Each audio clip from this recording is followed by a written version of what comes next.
Less buyer activity is reflected in fewer contracts and a lower median sold price.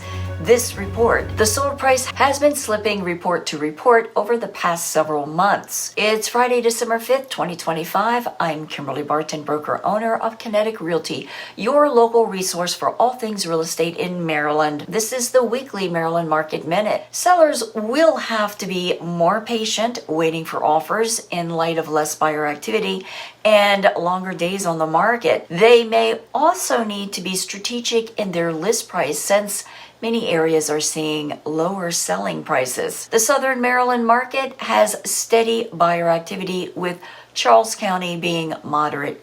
Montgomery and Prince George's counties are slow, and Frederick is limited. The overall Baltimore metro market is slow, with Howard County being moderate, the most active right now, while Baltimore, Harford, and Anne Arundel counties are all steady. Carroll County is slow, and Baltimore City is limited, the least active measuring scale. Fewer units came to the market over the past week, with only 1,781 units hitting the market at a median list price of $399,999.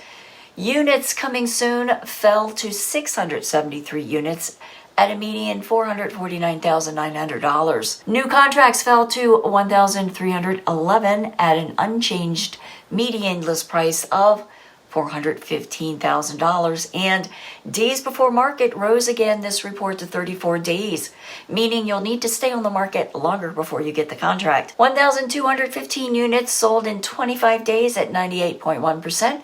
List to sold ratio at a $420,000 median sold price. Rental properties rose to 4,061 units at $2,531 per month.